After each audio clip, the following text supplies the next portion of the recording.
लेकिन अगर हिंदू राष्ट्र बन गया तो क्या हो जाएगा उसमें?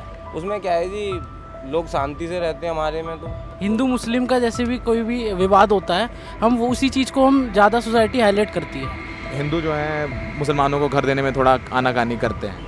हाँ, ऐसा आपके घर पे कोई आए किराए पे मांगने मुसलमान कि हमें किराए पे दे दो, दे दोगे? तो 99% नहीं देंगे। पे ड्राइवर हो हाँ जी। कांग्रेस ऑफिस में, हाँ जी। हो बीजेपी के समर्थक, हाँ जी। खुद हिंदुज़म ये कहता है कि पहले ह्यूमैनिटी पहले है कि बाद में रिलीजन है। मुसलमानों की जनसंख्या ज़्यादा हुई तो मुसलमान तो देश के लिए खतरा है। हाँ, मुझे तो यही लगता है।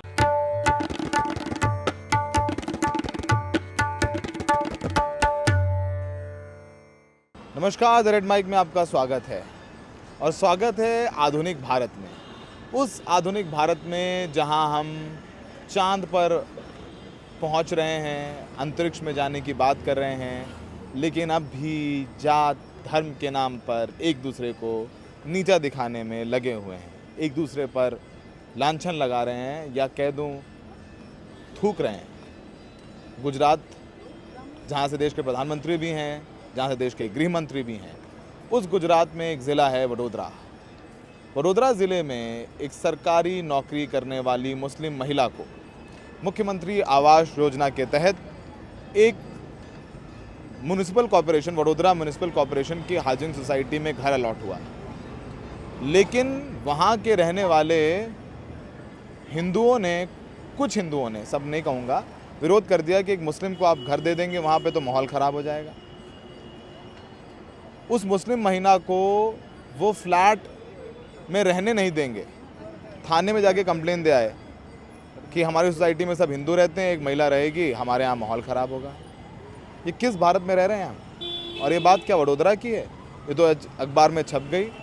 लेकिन हम जिस शहर दिल्ली में खड़े हैं, बम्बई में हैं, या कहीं चले जाइए, तमाम मुसलमानों को घर नहीं मिलते हैं किराए पे। यही वजह है कि मुसलमान हिंदू बट के अलग अलग घेटों में रहने लग गए हैं। ये मुसलमानों का इलाका है, ये हिंदू का इलाका है, मिलजुल कर रहना भूल गए हम लोग। तो ज़रा टटोलते हैं जनता की नब्ज़ कि लोग इस बारे में क्या सोचते हैं, क्या कहते हैं। नाम क्या है आपका? भव्या। भव्य, क्या करते हो? MCA कर रहा हूँ, मास्टर्स कर रहा हूँ। दिल्ली से हो? कहाँ से हो? दिल्ली से ही हूँ। अभी एक मसला आया गुजरात में, गुजरात के वडोदरा में। हाँ। वहाँ पर एक मुस्लिम महिला को फ्लैट अलॉट हुआ अच्छा। और वहाँ रहने वाले लोगों ने कह दिया हम रहने नहीं देंगे, मुस्लिम है, ये हमारे यहाँ माहौल ख़राब हो जाएगा। आप देखते होंगे तमाम मुस्लिम आपके भी दोस्त होंगे, उनको फ्लैट लेने में, घर लेने में डिफ़िकल्टी होती है। क्या सोचते हैं आप? यंगस्टर हैं इंडिया के, क्या सोचते हैं इस बारे में आप? आई थिंक मेरा पर्सनल ओपिनियन इतना मैटर नहीं करता, but personally what I think is के रिलीजन के बेस पे किसी को हाउस अलाउड होना या होना नहीं चाहिए, उस पर डिसीजन नहीं बनना चाहिए। But if there are areas जहाँ पे बहुत ज़्यादा हिंदू डोमिनेंट लोग हैं, या फिर लोग मतलब उसमें डाइवर्सिफाई ऑफ रिलीजन्स में नहीं रह रहे हैं, तो वहाँ पे आई थिंक थोड़े इश्यूज आ सकते हैं। बट आई थिंक ज़्यादातर जो डाइवर्सिफाई लोकेशंस होती हैं जहाँ पे सब रिलीजन्स के लोग रह रहे हैं, वहाँ पे इतनी प्रॉब्लम नहीं होनी चाहिए। आपको लगता है कि अब हम सब लोग मिलके एक जगह रहते हैं, हिंदू मुसलमान आपस में रह रहे हैं एक ही सोसाइटी में, एक अगर ब्लॉक है तो 15 मुसलमान या 15 हिंदू, ऐसा होता है? आपने देखा है अभी हो रहा है ऐसा? काफ़ी कम देखा है, मतलब हाँ देखा है, बट काफ़ी कम है। ज़्यादातर जो एरियाज़ होते हैं वो ज़्यादा हिंदू डोमिनेंट होते हैं, मुस्लिम डोमिनेंट होते हैं। अलग अलग रहने लग गए हैं। आप आओ यहाँ पे। आजा भाई।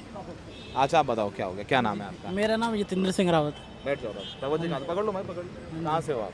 मैं दिल्ली से हूँ। दिल्ली से हो? कहाँ से दिल्ली में? दिल्ली में सरिता विहार। अजय, बताइए कि जो हिंदू इलाके हैं वहाँ मुसलमानों को घर दिए जाने चाहिए कि नहीं? अगर कोई किराए पे मांगने आता है घर, उसको देने चाहिए कि नहीं? क्योंकि गुजरात में एक सरकारी महिला जो गवर्नमेंट जॉब है उसको अलॉट हुआ फ्लैट, तो वहाँ के लोगों ने कह दिया कि उसको फ्लैट नहीं देंगे क्योंकि वो मुस्लिम है और वहाँ माहौल ख़राब होगा। आप क्या सोचते हैं एज ए यंगस्टर? देखिए, इस बात पर हम ये कहना चाहेंगे कि अगर जैसे कि हिंदू मुस्लिम का जैसे भी कोई भी विवाद होता है, हम वो उसी चीज़ को हम ज़्यादा सोसाइटी हाईलाइट करती है। लेकिन हमें इस चीज़ को ये फोकस करना चाहिए कि हमें सिमिलरिटी पे जाना चाहिए, इक्वालिटी पे विश्वास करना चाहिए। चाहे इंसान कोई सा भी हो, ह्यूमैनिटी सबसे बड़ी है। रिलीजन से पहले ह्यूमैनिटी आती है। खुद हिंदुज़म ये कहता है कि पहले ह्यूमैनिटी पहले है कि बाद में रिलीजन है। ये है क्योंकि इंसान सबसे पहले ह्यूमैनिटी को देखता है। तो इसलिए हम ये कहना चाहेंगे कि हिंदू चाहे अगर हिंदू भी जाता है मुस्लिम एरिया में तो उसको भी अलॉट होना चाहिए फ्लैट। ऐसे थोड़ी ना कि सिर्फ मुस्लिमियों जो हिंदू के एरिया में जा रही है उनको ना अलॉट किया जाए। तो हमें एक समान तरीके से सद्भावना आपका खुद रखनी का घर है? चाहिए। हाँ जी, मेरा खुद का घर है। आपके घर पे कोई रेंट पे मुस्लिम मांगने आएगा तो आप उसको रेंट पे दे दोगे? हाँ जी, लेकिन मैं पहले उसे देखूंगा कि उसका बिहेवियर कैसा होना चाहिए, कि वो हमारे प्रति क्या रखता है। अगर उसकी भावना या इंटेंशन अच्छी है तो हमें रखना चाहिए। लेकिन अगर जैसे कुछ शरारती तत्व होते हैं, वो चाहते हैं कि हम रेंट होने के मतलब लेने के बाद भी वो चाहते हैं कि जो मकान मालिक है या जो भी है उनको परेशान करना। तो ये चीज़ें हमें मतलब अगर तो ये आप- कोई हिंदू भी कर सकता है कि रेंट पे मांगना है हाँ, परेशान करने के लिए? सेम चीज़ हिंदू पारसी कुछ भी हो, चाहे भी कोई सी भी माइनॉरिटी का हो, तो उनको हमें ये नहीं देखना चाहिए चाहे वो कौन से रिलीजन का है, क्योंकि ये चलता ही आ रहा है। रिलीजन आगे भी बढ़ता ही जाएगा ऐसे केसेस में, अगर हम रिलीजन को ही देखने रहेंगे। उससे आगे पर्सपेक्टिव में हमें देखना चाहिए। तो ये संदेश गुजरात में उन लोगों के लिए युवा का दे रहे हैं कि इनके घर पर आएंगे तो रहने देंगे, और जबकि वो सरकारी फ्लैट है और जिसको अलॉट हुआ उस महिला को, उनको वहाँ पर रहने नहीं दिया गया क्योंकि वो मुसलमान है। वैसे आपको पता है कि बहुत डिफ़िकल्टी होती है, ज़्यादातर हिंदूज अपने घर रेंट पे नहीं देना चाहते हैं मुस्लिम्स को, आपको पता है ये बात? हाँ, ये चीज़ पता है कि हिंदूज़ और मुस्लिम्स के जो प्रैक्टिसेस हैं वो डिफरेंट्स हैं। जैसे कि अगर मुस्लिम ही अगर किसी आपके पेरेंट्स अलाउ कर देंगे? आप बोलो कि कोई मुस्लिम लेना चाहते हैं, आपकी ये सोच है, आपके पेरेंट्स क्या सोचते हैं? अगर कोई मुस्लिम्स आएगा जो बहुत ही नेसेसिटी टीम है, चाहे कोई भी हो, मुस्लिम ही को क्यों हम अच्छा, देखना एक चाह हिंदू रहे हैं। मांगने आया रेंट पे और एक मुस्लिम मांगने आया रेंट पे, तो आप हिंदू को प्रेफर करोगे या मुस्लिम को, या देखोगे कौन ज़्यादा रेंट दे देगा, कौन सही है? दोनों बराबर रेंट देने को पे करने के लिए तैयार है, किसको चूज़ करोगे? देखिए, दोनों इक्वल हैं, हिंदू है चाहे मुस्लिम, बेस्ड करेगा कि नेसेसिटी किसकी ज़्यादा है। जिसकी नेसेसरी ज़्यादा होगी मैं उसको अलॉट करूँगा। क्यों मैं अगर जिसकी नेसेसरी नहीं है फालतू में। रिलीजन से कुछ लेना देना नहीं हो उसका। रिलीजन किसी भी मैटर में नहीं करता है, चाहे हम अपनी सोच को चेंज करना चाहिए। आज का यूथ इसी चीज़ में जा रहा है कि हिंदू मुस्लिम मतलब आसानी से भटक जा रहा है। कोई भी नेता है कुछ भी बोल देता है, भाई हिंदू के चीज़ें जैसे प्रैक्टिस है, रिचुअल है, वो ख़राब हो रहे हैं, जैसे लव जिहाद बढ़ रहा है। ऐसी चीज़ों को हमें इसको एक साथ मिलकर हमें इसको रोकना चाहिए। जो भी चीज़ चाहे मुस्लिम में क्यों ना हो, मुस्लिम में हिजाब हो रहा हो, मुस्लिम में हलाला हो रहा हो, ऐसी चीज़ें हो रही है, इनके खिलाफ हमें एकजुट मिलकर एक साथ इसका सोल्यूशन ढूंढना चाहिए, ना कि हमें एक साथ मिलकर कि उसको मतलब एक चीज़ को हम पर्टिकुलरली क्यों देखते हैं। अच्छा, इसको मान लीजिए किसी देर हो जाएगी, देर हो रही है, चलिए एक सवाल और, कोई बात नहीं। अच्छा बताइए, किसी हिंदू लड़की को किसी मुस्लिम लड़के से मोहब्बत हो गई, क्या गलत है? हो गई मोहब्बत, होती है मोहब्बत। ठीक, देखिए लव का तो किसी के साथ भी हो सकता है, ये कोई मैटर नहीं करता। तो फिर उसे लव जिहाद का रंग देना ठीक है? लव जिहाद कब रूप देता है उसको आप देखना चाहिए ना, क्या प्रोसेस कैसे हो जाता है लव जिहाद का। चलिए, आपकी कोई मुस्लिम दोस्त है, हिंदू दोस्त है, उसे किसी मुस्लिम दोस्त से मोहब्बत हो गई, इश्क हो गया, लड़की मुस्लिम और लड़का हिंदू है, लड़की हिंदू है और लड़का मुस्लिम है, तो आप क्या करोगे, क्या सजेस्ट करोगे उस हिंदू लड़की को, क्या सजेस्ट करोगे? अगर दोनों के विचार अच्छे हैं, कि मतलब जो लड़के के विचार अच्छे हैं कि लड़की के प्रति, और लड़की के विचार अच्छे हैं लड़के के प्रति, तो दुनिया को क्यों लेने देना किसी तो लव जिहाद का तो मामला ही हो जाता है ना, थोड़ा सा बढ़ा कुछ चीज़ों को बढ़ा के लव बनाया जाता जिहाद तो ये हमने ही दिया है इस चीज़ को नाम। लव जिहाद पहले था, आप 200 साल पहले देख लो, लव जिहाद था कि नहीं था, आप खुद बताओ ना। है। तो 200 साल पे तो लव मैरिज भी नहीं होती थी यार। नहीं, ये आज इंटेलेक्चुअल सोसाइटी हो गई है, अपना नया तरीका जानती है कि ये चीज़ करो तो भड़केगी, तो ये सब टीआरपी वगैरह के लिए और कुछ नहीं है। ठीक है, nice meeting you, thank you. तो आपने युवा को सुना कि उनकी क्या सोचे। भैया आओ, आओ भैया, भैया आओ। मैंने देखा आप बैठे हुए थे, सुन रहे थे, क्या नाम है आपका? मेरा चौधरी इंद्रवीर सिंह। कहाँ से चौधरी साहब? मैं मथुरा से हूँ जी। मथुरा से। ये बताइए कि हिंदुओं को मुसलमानों को किराए पे घर देने चाहिए कि नहीं देने चाहिए? मेरे हिसाब से तो देना चाहिए, क्योंकि वो भी इस देश के हैं, तो बाहर के लोग थोड़ी देंगे उन्हें, जब अपने यहाँ रह रहे हैं तो उनको देना चाहिए। एक मसला हुआ है गुजरात में, एक फ्लैट अलॉट हुआ है एक मुस्लिम महिला को, वहाँ के लोगों ने कहा कि हम सब हिंदू हैं, यहाँ एक मुसलमान क्या करेगा रह करके, इसे तो ये आएगी तो माहौल ख़राब होगा, जबकि वो सरकारी मुलाजिम है, सरकारी नौकरी करती है वो महिला, उसे फ्लैट अलॉट हुआ योजना के तहत, वहाँ के लोगों ने विरोध कर दिया। इसको कैसे देखते हैं आप? इसको तो मैं इसी तरह से देखता हूँ, जैसे जनसंख्या नियंत्रण कानून जैसे बनाते हैं उस तरीके से मेरे को लगता है कि वहाँ आज एक घर बना है, कल 10 घर बनेंगे, और फिर से जनसंख्या किसकी जनसंख्या? मुसलमानों की ज़्यादा बढ़ेगी, हिंदुओं की कम होगी। तो इससे मेरे को तो खतरा ही लगता है देश के लिए।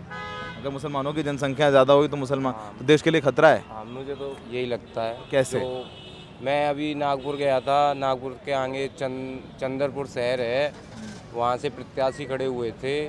तो मैंने देखा वहाँ पे 8 तारीख में गया था मैं, जब रोज़े चल रहे थे रात को। तो मैंने लोगों से बातें की, हाँ भाई तुम्हारे यहाँ क्या माहौल है, कौन जीतेगा? तो उनका कहना था जी कांग्रेस जीतेगी। तो वो क्या बीजेपी को नहीं जिता सकते थे वहाँ से? तो जो हिंदू है क्या उसकी मोनोपोली है कि वो मतलब हिंदुओं के वोट पर बीजेपी की कोई बपौती है कि हिंदू है तो कोई बीजेपी को ही दे? जिसका लोकतंत्र है, बाबा साहब भीमराव अम्बेडकर का संविधान में सबको अधिकार है, जिसको जो चाहे वोट दे। आप चाहे कांग्रेस को दे दें वोट, कोई दिक्कत है? नहीं, वो तो कोई प्रॉब्लम ही नहीं उसका, तो वो तो अपना है। मैं आपसे कहूँ भाई आप इसको वोट दो, तो आप अपने मन से दो ना, मेरे कहने से क्यों तो फिर दो? वो दे रहे हैं मुसलमान कांग्रेस को, तो क्या दिक्कत है? तो दिक्कत ही है जी। सरकार आगे के टाइम में देख रहे हो आप क्या माहौल होता है। क्या माहौल हो रहा है? सहारनपुर में क्या दंगा पसारे हुए थे, ये कब? अखिलेश की सरकार थी, मुलायम सिंह की यूपी में। दंगे तो सबके सरकारों में हो रहा है। वहाँ पे क्या हुआ था, उन्होंने जो जाट डीएम जो था वहाँ का, उसका रात ही रात में तबादला करके मथुरा पहुँचा दिया था, और वहाँ पे सरेआम हिंदुओं को मारने के लिए प्लानिंग बनाई गई है। किसने बताया आपको? ये हम देखते रहते हैं जी, हम घूमते रहते हैं, सर्वे करते हैं हम भी इस तरीके से, क्योंकि हम भगत सिंह सेना के वो हैं, नोएडा से, गौ रक्षा दल के। वंदे मातरम आता है? हाँ जी, वंदे मातरम आता है। सुना जाए कैसे? वंदे मातरम। आगे?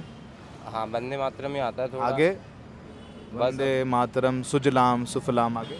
ये नहीं पढ़ा कभी। अरे यार तुम भगत सेना के हो, तुम्हें ये नहीं पता? ये नहीं पढ़ा। वंदे मातरम नहीं आता? नहीं, इसमें ना टाइम जनगण मन आता है? जनगण मनगढ़ आता है, राष्ट्रीय गान अपना। तो वो तो भारत माता की जो आती है, वो बचपन में आता था। तो अब थोड़ा जनगण भूल मन गए। सुना दे। जनगण मन जनगण मनगढ़ अधिनायक जय हे, भारत भाग्य विधाता। ये आता है, वंदे मातरम नहीं आता। हाँ, वो थोड़ा मतलब पढ़ाई नहीं की तो थोड़ा कम आता है।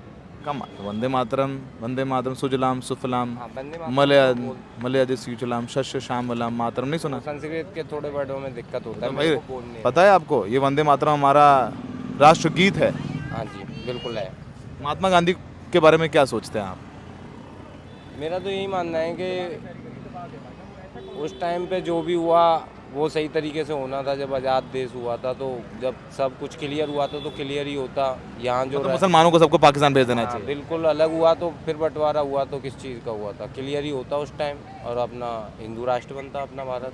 तो हिंदू राष्ट्र बन जाएगा तो क्या होगा? भाई पाकिस्तान जब इस्लामिक हिंदू राष्ट्र जैसे कि अभी जैसे कि मान लीजिए यहाँ पर है हैं, ये तो भाई हमारा संविधान चलता है। जैसे हिंदू राष्ट्र हो गया तो क्या होगा? है तो हिंदू राष्ट्र बनने में क्या दिक्कत है भाई? इस्लामिक राष्ट्र भी तो बने हैं बहुत कंट्री। ठीक है, तो लेकिन अगर हिंदू राष्ट्र बन गया तो क्या हो जाएगा उसमें? उसमें क्या है जी, लोग शांति से रहते हैं हमारे में। तो कौन मुसलमान? मैं तो इतने लोग मुसलमान हैं, बढ़िया है देश में। कम दंगे करते हैं जहाँ भी देखो आप। अच्छा, तो मुसलमान दंगा ही करते हैं? हाँ जी, बिल्कुल आती है इनकी, हम देखते आते हैं जो काफ़ी। मुस्लिम देश है वहाँ दंगे, वहाँ मुसलमान रहते तो सब दंगे ही हो रहे हैं। नहीं जी, वहाँ भी शांति है। तो यहाँ भी शांति, कहाँ दंगे हो रहे हैं? यहाँ क्यों होती है ये? कहाँ हो रहे हैं दंगे? अब पता कर रहा हूँ। कहाँ दंगे हो रहे हैं? अभी तो नहीं हो रही जी, 10 साल से। तो उससे पहले तो हम देखते क्या करते हैं आप? काम मैं- घर कैसे चलता है आपका? मैं राहुल जी के यहाँ ड्यूटी करता हूँ, 24 नंबर अकबर रोड पे। राहुल जी कौन? राहुल गांधी जी के यहाँ पे। राहुल गांधी जी? ड्राइवर हूँ मैं उनके बंगला पे, 24 नंबर। अच्छा, 24 अकबर रोड पे ड्राइवर हो? हाँ जी। कांग्रेस ऑफिस में हाँ जी। हो? बीजेपी के समर्थक? हाँ जी। मैं गुलाम अहमद मीर का ड्राइवर हूँ, जो अभी जनरल सेक्रेटरी बने हैं जानता हूँ, उनके। झारखंड के इंचार्ज है। हाँ जी, अभी बने हैं वो। कश्मीर से पहले एमएलए थे। पसंद लेकिन मोदी जी हैं। हाँ, पसंद मोदी जी हैं। मोदी जी भी नहीं है पसंद वो है जो मतलब हमारे भारत देश के लिए अच्छा काम करे। अच्छा काम तो मनमोहन सिंह ने भी बहुत किया था, बहुत अच्छा काम किया था मनमोहन सिंह ने। भैया क्या किया था? G20 की बैठक है, उन्हें नहीं पता? बताओ, किसी ने कराई थी G20 G20 की बैठकें तो रोटेशन से होती हैं, अच्छा, सबका नंबर आता है, सब पहले निर्धारित हो जाता है कि इस साल भारत का नंबर आएगा, अगली साल उसका नंबर आएगा। सालों से कभी नंबर नहीं आया अपने भारत हम का। पहले कर चुके हैं एक बार G20। हो चुका है। हाँ, हमें तो बोलते हैं जी पहले किसी ने नहीं कराया ये तो काम। पूछते नहीं, अच्छे लोगों से, पढ़े लिखे लोगों से मिल ही नहीं रहे हो यार तुम। हम बताएंगे आपको। अच्छा हुआ है जी हाँ, पहले? जी जी हुआ है। तो बहुत अच्छी बात है, हुआ है तो फिर तो आपके घर पे कोई आए किराए पे मांगने मुसलमान कि हमें किराए पे दे दो, दे दोगे? देखो जी, 2 तरीके से दे देंगे, बाकी का तो 99% नहीं देंगे। नहीं देंगे 99%? बाकी का क्यों नहीं दोगे? अच्छा, बाकी का सही लगता है तो एक बार को हो सकता है कि हाँ भाई दे दो 1%। 1% दे दो। हाँ जी। दर्शन कराए हनुमान जी के? हाँ जी, कर लिए जी। हनुमान चालीसा आती है? हाँ जी, नवाज भी आती है जी। नमाज आती है? हाँ जी, कहाँ सीखी? बस मस्जिद से ही सीखी थी। क्या है, पढ़ के 2 लाइन सुनाओ। सबसे पहले बिस्मिल्लाहिर्रहमानिर्रहीम कोई भी काम करते हैं उसके अंदर, तो उसका तर्जुमा होता है कि हे अल्लाह, मैं तेरे अलावा किसी को इबादत नहीं करता, हैं? तेरे सिवाय किसी की इबादत नहीं करता, मतलब अल्लाह सही के है। सिवा। ये उसके नमाज 6 है? हाँ, उसके 6 कलमे होते हैं। पहला कलमा होता है तैयब। तैयब माने पाक, ला इलाहा इल्लल्लाह मुहम्मदुर रसूलुल्लाह। या मोहम्मद रसूलुल्लाह। हाँ, सना होता है सुबहानक अल्लाहुम्मा बबी हमद का बख्ता बारा कस्मों का बख्ता आला जद्दू का भला इला वाह। क्या दो वंदे मातरम नहीं आता? बंदे ये आता मातरम भी है? आता है, सुना दो यार। मतलब इतना ही आता है। बंदे मातरम के आगे के जो वर्ड है वो थोड़ा पढ़े भी नहीं है और पता भी नहीं है थोड़ा। नहीं चौधरी साहब, जाट हो? हाँ जी, जाट। मेरे जाट बहुत दोस्त हैं। हाँ जी। बढ़िया है। हाँ जी। बाबा, संविधान में मानो, संविधान जानते हो क्या है? हाँ, संविधान जानते हैं। संविधान में मानते हो? हाँ, बिल्कुल मानते हैं जी, पालन भी करते हैं संविधान का। सबसे ज़रूरी वही चीज़ है। हाँ जी। और संविधान में सब बराबर है, जी, सब बराबर। बिल्कुल। ठीक है चौधरी साहब, संविधान तो सबके लिए बराबर है। बढ़िया लगा चौधरी साहब मिलके। अरे आइए दादी, आइए आइए दादी, आइए। तो ज़रा सुन रहे थे, युवाओं से, लोगों से सुन रहे थे, और भी लोगों से बात करते हैं, जानते हैं, समझते हैं कि उनके दिल में क्या है। बड़े दिलचस्प लोग मिले, दिलचस्प बातें हैं। धीरे पहले कुछ, फिर धीरे से कुछ और, फिर कुछ और, फिर कुछ और। थोड़ा वक्त लगता है दिल की बात जुबान पर आने के लिए, पर आ ही जाती है। और लोगों से बात करते हैं। आपका नाम क्या है? अहमद अली। अहमद भाई, अहमद भाई ये बताइए, गुजरात में एक मसला आया है। मसला ये हुआ कि एक मुस्लिम महिला को सरकारी फ्लैट अलॉट हुआ है सोसाइटी में। सोसाइटी वालों ने कह दिया कि भाई ये एक मुस्लिम महिला यहाँ हम रहने नहीं देंगे, ये और मुस्लिम है नहीं, सब हिंदू हैं, माहौल ख़राब होगा। आप मुस्लिम हैं, दिल्ली में रहते हैं, आप जानते हैं दोस्तों को जिनको फ्लैट लेने में दिक्कत होती है, यहाँ पर तमाम हिंदू फ्लैट नहीं देते हैं, आप जानते हैं? हाँ, होता है ऐसा। क्या सोचते हैं आप? नहीं, ये सब चीज़ें नहीं होना चाहिए। ऐसे तो हर जगह, मतलब इंडिया में हर जगह ही लोग रह रहे हैं, सब जगह। जो ऐसी सोच रखते हैं तो वो, मतलब फिर तो वो गलत सोच रख रहे हैं ना। आपने कभी सामना किया है इस नहीं, समस्या का? मैंने ऐसे नहीं किया। मैं तो जहाँ रहता हूँ वहाँ तो हिंदू भी हैं, मुस्लिम भी हैं, सिख भी हैं। बहुत बढ़िया। कहाँ पे रहते हैं आप? मैं नोएडा में रहता हूँ, कौन सी सोसाइटी में? 93 सोसाइटी है, इसके 2 है, कॉलोनी है, कॉलोनी है, वहाँ सब लोग रहते हैं। वहाँ सब लोग। तो आप ऐसे अपने दोस्तों को जानते हैं इनको प्रॉब्लम हुई है, समस्या हुई है ये? हाँ, एक आध लोगों को ये, पर दिल्ली में कुछ ज़्यादा ही है ऐसे। दिल्ली में ज़्यादा समस्या है। हाँ, उधर नहीं है, नोएडा की तरफ नहीं है। यहाँ हिंदू जो हैं मुसलमानों को घर देने में थोड़ा आनाकानी करते हैं। हाँ, ऐसा होता है, पर मैंने अपनी मेरी लाइफ में तो ऐसा नहीं हुआ है। आपको समस्या नहीं हुई? नहीं, मुझे कोई समस्या नहीं है। मैं तो काम भी कर रहा हूँ, जॉब भी कर रहा हूँ, हिंदू फैमिली में रह रहा हूँ, उनके साथ रहता हूँ, काम कर रहा हूँ, ऐसे मुझे कोई दिक्कत नहीं है। आपको दिक्कत नहीं? बढ़िया लोग हैं। हाँ। मैंने शुरुआत में कहा था ना कि चंद हिंदू, चंद, और उनकी वजह से पूरी कौम को टारगेट किया जाता है, लेकिन ये मानसिकता गलत है। और जब ये सब चीज़ें होती हैं तो वो मुस्लिम बच्चे जो छोटे हैं, वो जब चीज़ें देखते हैं, समझते हैं, तो उनके दिल पे क्या गुजरती है। किस नए भारत में हम इन जगहों के बारे में बात करें, इन मसलों के बारे में बात करें, कि हम बात करें उन मसलों की जो देश से जुड़े हुए हैं। तो फ़िलहाल हमने कोशिश की कि लोगों की नब्ज़ टटोलें, कुछ ही लोगों से बात की है, लेकिन समझिए कि अंदर, बहुत अंदर अंदर उनके जहन में क्या है। सहयोगी शायन के साथ Saurabh Shukla, the red man.